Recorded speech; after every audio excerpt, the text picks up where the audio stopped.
Olá, pessoal. Então, vamos hoje dar início a mais uma aula de zoologia. Hoje a gente vai falar de um filo, que é o segundo maior filo, né, depois dos artrópodes, que é o filo Molusca. Então, vamos maximizar aqui.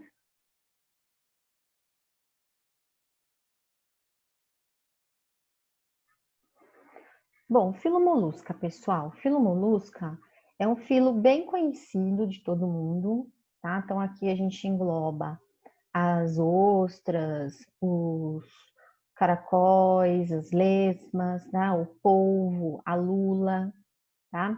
Então, aqui é um filo, então, como eu falei, o segundo maior filo é esse aqui dos moluscos. Bom, a divisão do corpo do filo molusca, tá? É composta por cabeça, tá? Na cabeça nós temos, além da boca, os tentáculos e os olhos, tá? Que servem para comunicação, né? Sentir o ambiente, os tentáculos, né? Tem como eles tateassem onde ele está, né? O pé. O pé é composto por células glandulares, tá? Por isso que a gente observa, principalmente na lesma, né? Ela solta uma espécie de gosma, tá? A massa visceral, que é recoberta pelo manto com os órgãos internos, tá? Então, ali dentro dessa massa visceral, é como se tivesse tudo lá dentro, todos os órgãos, tá? E depois, daqui a pouco a gente vai mostrar fotos, vocês vão observar que os moluscos, eles têm o sistema digestório completinho, certo? Então, assim, fica tudo envolvido nessa massa visceral aí que é coberta pelo manto.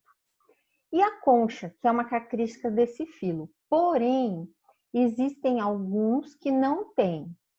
Alguns têm somente uma concha, né? Que são chamados univalves, e alguns têm duas conchas, que são os bivalves. Porém, alguns têm uma concha reduzida e alguns nem têm concha. A concha, com o decorrer aí da evolução, já não existe mais. Então, aqui, como eu falei, a concha pode ser univalve, uma concha só, bivalves, duas conchas. Sistema digestório completo, tá? Então, aqui, em termos de alimentação, as ostras e os mexilhões, eles são animais filtradores, certo? Então, eles puxam o alimento que passa pelo sistema digestório dele, filtra, né, tudo que está ali, presente ali na água, tá? E os caracóis, as lesmas, o polvo e a lula são herbívoros, tá? E carnívoros, alguns carnívoros. E aqui tem uma grande importância aqui na alimentação deles, né? Desses aqui que são herbívoros e carnívoros. Eles têm uma espécie de língua raspadora que é chamada de rádula. A rádula é uma característica somente desse filo. A respiração é por brânquias, tá? Pulmões e epiderme, dependendo da espécie, né? Então, se é uma espécie essencialmente aquática, é brânquias. Se ela é terrestre, é pulmão. E também existe a respiração via dérmica. A reprodução. A maioria tem sexos separados, porém existem algumas raríssimas exceções em que há hermafroditas, ou seja, os dois sexos no mesmo indivíduo, né? A fecundação pode ser interna, que é o caso dos cefalópodes, né? Ou pode ser em algumas raras espécies externa, tá? Mas a maioria é interna. Então, aqui, como eu falei para vocês, ó. Então, aqui a rádula, que é essa língua raspadora, rugosa, tá? Então, vocês podem observar aqui, ó, que ela tem como se fossem pequenos dentes, certo? Então, é como se fossem os dentes deles que ajuda a digerir o alimento, pré-digerir o alimento aqui. Estômago, certo? Então, um sistema digestório completo, certo? Coração, as glândulas sexuais, né? Macho ou fêmea. O manto, que é essa massa aqui que recobre todos os órgãos, tá? Aqui o orifício urogenital. E aqui, neste caso aqui, é uma brânquia, ou seja, um animal que vive em água. E aqui o pé, né, gente? É um pé diferente, não é como o nosso, né? Mas é característica do pé, porque ajuda na locomoção, é pelo pé que ele se movimenta. E aqui os gânglios nervosos, certo? Primeiro grupo são os gastrópodos. São molúsculos, tá? Aqui, esse grupo são essencialmente aquáticos e marinhos, tá? E aqui nós temos a maior, digamos, quantidade, cerca de 15 mil espécies fósseis, certo? Então, assim, existem os viventes e também 15 mil espécies fósseis. Então, isso caracteriza que os gastrópodes, eles são a maior parte dos moluscos. Bom, podemos distinguir separadamente cabeça, pé e saco visceral, né? Onde estão ali o manto, né? Gaster é estômago e podos é pés, certo? Então, vem daí o nome gastrópodes. Bom, essa última porção é coberta pelo manto, tá? E esse manto envolve o quê? Todos os órgãos internos. Existe, então, aqui uma concha univalve, tá? Porém, existem alguns que são desprovidos de concha ou possuem concha vestigial, ou seja, aquela concha minúscula ali que nem dá para perceber. Bom, aqui, como eles são univalves, tá? Uma concha só, eles perdem a simetria bilateral. O que é simetria bilateral? Um lado igual ao outro, tá? Por quê? Existe aqui, por causa da concha, uma torção da massa visceral, tá? Então, geralmente aqui, por exemplo, nós temos o pulmão direito e o pulmão esquerdo, certo? A disposição, por causa dessa torção, os órgãos, a disposição dos órgãos dentro fica alterada, tá?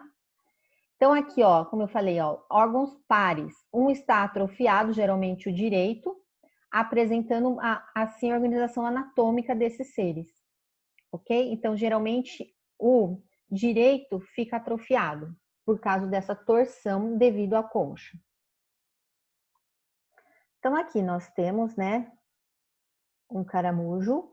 Esse aqui é o caramujo gigante africano. Daqui a pouco eu vou falar mais dele. Bom, o plano de organização dos gastrópodes é semelhante aos bivalves, aqueles que têm duas conchas, tá? Mas possuem mais pulmões que brânquias, sendo, portanto, bem-sucedidos na terra. Então, eles são o grupo, os gastrópodes é o grupo dos moluscos que são bem-sucedidos na terra, tá? Possuem uma cabeça bilateralmente simétrica com olhos pedunculados. Então, a única coisa que é simétrica deles é a cabeça, porque dentro da concha eles perdem a simetria bilateral. A concha é uma só válvula, daí o nome univalve, não septada e em formato de cone. E alguns apresentam enrolamento, outros não, tá? Então, nós temos aqui na concha a estrutura chamada de óstraco, que é a camada média, hipóstraco, que é a camada laminar interna, e o perióstraco, que é a camada externa de conchiolina, tá? Que é a conchiolina, é uma substância que existe, tá? Unicamente na concha dos moluscos, tá? Agora, a parte inorgânica, certo? Olha só, é formada, vocês que já estudaram aí os minerais lá em geologia e mineralogia, né? A concha é formada por calcita ou aragonita, ou os dois juntos, certo? Então, existe a parte orgânica, tá? Que é formada de concholina, basicamente, e a inorgânica, que é formada de calcita ou aragonita. A ornamentação, né? Então, todo mundo aqui já foi na praia, viu aquelas conchas, né? Consiste em estrias de crescimento e costelas longitudinais em espiral ou mesmo transversais. Então, digamos que cada espécie tem, como diz, um tipo de desenho, certo? Então, isso até serve para identificação do tipo de gastrópode. A concha se fecha mediante um opérculo que, quando é calcário, se preserva como fóssil, com frequência apresenta uma estrutura espiral bem característica. Tá? Então, a concha, geralmente a concha que a gente recolhe ali no mar, tudo, ou seja, o animal já morreu, porém ficou ali a sua concha, certo? Ou seja, então é uma característica de muitos fósseis que foram estudados, né? Porque a concha, ela fica ali, o animal morre, porém a concha fica ali como fóssil. Outro grupo, o grupo dos cefalópodes, tá? Aqui eles têm simetria bilateral, cabeça bem diferenciada, tá? Uma coroa de tentáculos e uma boca dotada por um par de mandíbulas quitinosas e a rádula, certo? Olhos desenvolvidos, tá? Bem semelhantes ao olho humano. Como eles são aquáticos, eles respiram por brânquias, tá? E aqui o deslocamento é por jato propulsão, tá? Então, ou seja, a água entra como se fosse um caninho ali, tá? Que é uma diferenciação do manto, tá? Ao entrar essa água dentro dele, ao expelir essa água, o tentáculo faz o movimento de expulsão dessa água e eles acabam se movimentando. Sexos separados, tá? O desenvolvimento dos ovos diretamente sem as fases trocófora e Welliger, ou seja, trocófora e Welliger é como se fosse a fase jovenzinha, né? Desses animais. O sistema nervoso é bem desenvolvido, tá? Então, e ele tem, dos invertebrados, um cérebro extremamente grande, certo? Então, aqui, dos invertebrados são considerados, como diz, os mais evoluídos, por causa justamente, né, do tamanho do cérebro. Então, aqui nós vemos um cefalópodes.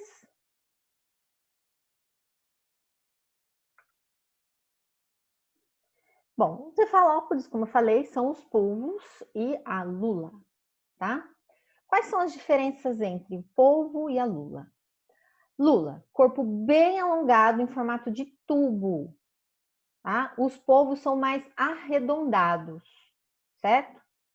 A lula tem 8 braços como o polvo e ainda mais um par de tentáculos e nadadeiras ao longo do corpo. Então, os dois têm 8 braços, porém, a lula, tá, tem ainda um par de tentáculos e as nadadeiras, tá? Os polvos vivem se arrastando no fundo do mar, enquanto as lulas nadam bem perto da superfície. Então, é mais fácil a gente ver uma lula, tá? Porque ela fica nadando na superfície, do que um polvo, que geralmente fica lá se arrastando bem no fundo do mar. Bom, existem dezenas de espécies de polvos e lulas, que variam de tamanho, olha só. Tem polvo de 5 centímetros a 6 metros, certo? Mas a espécie mais numerosa, que é o Octopus vulgaris, tá? Tem em média 70 centímetros, que é o que a gente mais vê. As lulas variam de 1,5 centímetro a mais de 10 metros, que é o caso aí das lulas gigantes, né? A mais comum é a Loligoplay, que mede 70 centímetros. Bom, eles têm uma concha calcária, tá? É externa nos tetrabranquiais, que é o Nautilus, e interna no dibranquiais, tá? Então, assim, tem concha nos cefalópodes? Tem. Pequena? Tem. Algumas espécies não possuem concha, que é o caso do polvo octopus, né? Portanto, o cefalópodes pode ser dividido em dois grandes grupos: aqueles que têm concha externa e aqueles que têm conchas vestigiais, certo? Que eles falam que não tem concha. Bom, aqui é uma foto de uma lula gigante, certo? Por que é lula, gente? Não é polvo? Então, olha aqui, ó, tá vendo aqui? Não é arredondada, certo? Se fosse arredondada, seria um polvo. Tá? Então, essa é uma lula gigante encontrada numa praia. Bivalves. Esse terceiro grupo, tá? Também são considerados, além de bivalves, uma outra nomenclatura é pelecípodos. Tá? Eles são aquáticos. Aqui sim, eles são bilaterais, simétricos, tá? E aqui a composição, como o nome já diz, são duas conchas, duas válvulas, tá? De igual convexidade, ou seja, uma se encaixa em cima da outra. Em alguns gêneros foi perdida a simetria bilateral, tá? Então aqui alguns bivalves perdem essa simetria bilateral como resultado da cimentação de uma das válvulas a um substrato, mas é muito raro. Bom, corpo mole dentro da concha. Então aqui, como nos gastrópodes, tem a massa visceral, tá? O pé muscular e um par delgado de brânquias, tá? Então ali também existe dentro, né, do corpo o manto, que é uma lâmina carnosa, tá? Que é digamos, o que a gente se alimenta, né? Que é a carne, né, das ostras.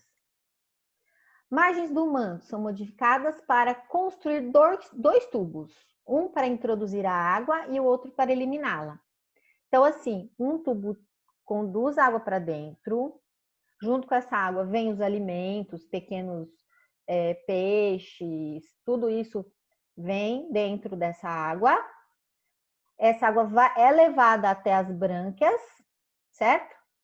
Ali, tá? Os micro-organismos, ao mesmo tempo, são aprisionados e vão direto para o tubo digestivo. Ou seja, é assim que as ostras se alimentam, certo? E aí essa água que passou pelas brânquias, né, e que deixou esses micro-organismos, pequenos peixes, pequenos micro-organismos dentro do tubo digestivo, sai pelo outro lado desse tubo. Por isso são filtradores. Aqui a fecundação é externa, tá? E aqui o zigoto se desenvolve e origina uma larvinha chamada Veliger, que não acontece lá nos cefalópodes, tá? Aí essas Veliger, tá? Elas são livre-nadantes. Depois de um tempo, produz uma pequena concha. Aí essas larvas afundam, termina o seu desenvolvimento lá no substrato, lá no fundo, tá? E depois esses jovens bivalve vão crescendo para depois se reproduzir novamente. Aqui, gente, uma curiosidade. Esse molusco, a Elysia clorótica, é um tipo de lesma aquática que se alimenta de alga. E ela consegue assimilar os cloroplastos. Olha que legal. Ela se alimenta dessa alga, Vaucheria litoria, tá? E na digestão, essas células fotossintéticas das algas são apenas parcialmente destruídas. Os seus cloroplastos ficam intactos, que permite que a Elysia use os produtos da fotossíntese para se alimentar. Então, olha que interessante. É um animal que faz fotossíntese. Tá? Eu vou passar o videozinho dela para vocês depois. Tá? Então, isso é o que a gente chama de cleptoplastia, ou seja, roubo de cloroplasto. Tá? Então, é bem interessante essa lesminha aí. Bom, aqui, ó, a morfologia dos bivalves, né? Que são duas conchas, anterior e posterior, tá? A linha palial, músculo adutor, tá? E elas se encaixam perfeitamente. Moluscos e a saúde humana, tá? A gente sabe que muitos moluscos são utilizados na alimentação. Porém, quando esses moluscos são contaminados pela água do mar, podem representar risco à saúde. Por isso que, né, a gente não pode, a gente tem que ver bem onde a gente vai quando a gente vai para a praia e tal. Onde comer ostras, principalmente, que aqui no Brasil a gente costuma comer muita ostra, tá? Porque se elas estiverem contaminadas, porque elas filtram a água do mar. Então, se estiver contaminado, vai contaminar a ostra, certo? Por isso que existem hoje locais específicos de criações de ostras. São as chamadas fazendas de ostra, certo?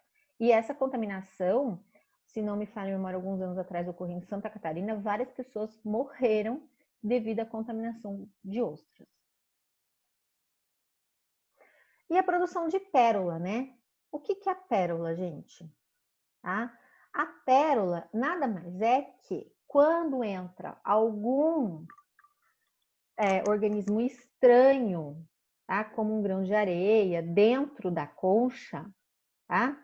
Como se fosse para se preservar, para aquilo não atrapalhar a digestão, a estrutura interna, eles começam a recobrir esse grãozinho aí, tá? Por substâncias produzidas pela ostra, que vão gerar, depois de vários anos, uma pérola, certo? Então, nada mais é, gente, que como se fosse o animal quer se proteger daquele organismo estranho dentro dele, o que gera, no futuro, a pérola. Tá? Uma outra coisa também interessante, né? Não sei se já se ouviram falar, do caracol gigante africano, a Acatina folícula, que foi introduzido no Brasil para fins comerciais, para como se fosse o escargot, que é uma espécie, a Helix, muito apreciada na Europa, tá? Porém, não deu certo essa criação, ninguém quis comer esse bicho aí, os brasileiros não são acostumados a isso, né? Não tem cultura, né, nisso. E aí eles largaram essas criações. Esse caracol escapou, virou uma praga agrícola e urbana. Tá? Então, várias cidades, gente, você andava na rua, você topava com esses. O telefone tocou, gente. Com esses caracóis, certo? Então, tá aqui, ó. Os caracóis gigantes. Tá? Então, eles têm essa concha escura. Então, assim, quando a gente encontrar um caracol desse, tá? A gente não deve consumir e a gente deve eliminar, certo? Então, e tem que sempre pegar com luva, porque a gente não sabe, né? Porque ele pode transmitir doenças. Lembra que a gente viu lá na estossomose, que o caramujo, que é o hospedeiro intermediário? Então, a gente tem que ter muito cuidado quando mexer com esses animais. Tá aqui uma lesminha. Então, as lesmas, gente, já são consideradas em vários locais pragas agrícolas, certo? Principalmente de hortas. Mas já teve uma cidade, uns anos atrás, que teve um ataque de lesma na soja. Perdeu metade da produção. Para finalizar, então, como que a gente controla lesmas e caracóis na agricultura? Primeiro, catação. Como eu falei, sempre com luva. Se não tiver luva, pega um saquinho desses plásticos aí de mercado, tá? Envolve a mão, tá? Para evitar a transmissão de alguma doença. Como que vai destruir esses indivíduos? Tá? Pode ser com água quente ou manualmente, né? Espremer, mas geralmente o pessoal joga quente. Pode ser acondicionado em sacos plásticos de cor escura, bem fechados, deixando ao sol por algumas horas. Por quê? Eles vão aquecer, o sol vai aquecer, o plástico escuro ainda, né? E eles vão morrer por esse aquecimento. Iscas. Então, nós temos iscas, que são pequenos pellets, que são distribuídos 50 gramas por metro quadrado. Tá? Então, tem a base de metaldeído, tá? Que não é muito tóxico. Também tem as iscas feitas à base de fosfato férrico, também pellet, certo? Deverão ser usadas quando a espécie infestante causar danos significativos, ou seja, no caso aí que estava atacando a soja, tá? Se tem meia dúzia de lesma, nem compensa, né? Armadilhas atrativas. São feitas com saco de estopa ou pano, olha só, embebido em cerveja, tá? Ou leite, tá? Que são colocados junto à cultura. Então, quando tá anoitecendo, tá? Você coloca e recolhe no dia seguinte bem cedo. Por quê? Quando tá anoitecendo é a hora que elas começam a ficar mais ativas, porque as lesmas, os caracóis, eles não gostam das horas quentes, certo? Então, assim, eles ficam ativos nas horas mais frias do dia, que é o anoitecer, madrugada e tudo mais. Tanto a cerveja quanto o leite vão atrair as lesmas e os caracóis, certo? Então, vai atrair, tá? E aí você fecha eles nesse saco e são destruídos também joga água fervente, tá? E aí os restos pode ser também colocado resto de hortaliça como atrativos, numa lona, num jornal. Geralmente eles picam abobrinha, chuchu picado, né? Que também atrai, alface, põe tudo que sobrar ali, os restinhos, e vai atrair também, certo?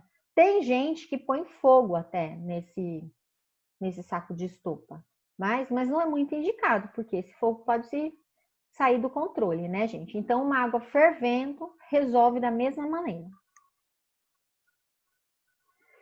Cal ou cinzas, tá? É menos eficiente, tá? Mas pode ser colocado em faixas de 20 centímetros de largura em volta da cultura, tá? Por quê? Essas faixas vão impedir que as lesmas vão para a cultura, porque elas vão lá, elas topam com a cal ou a cinza e elas acabam morrendo ali, tá? O sal, eu já fiz, né? Uma vez teve uma infestação de sal numa casa que eu morava, eu coloquei sal em volta ali do quintal, tudo inteiro. No dia seguinte tinha um monte de lesma morta.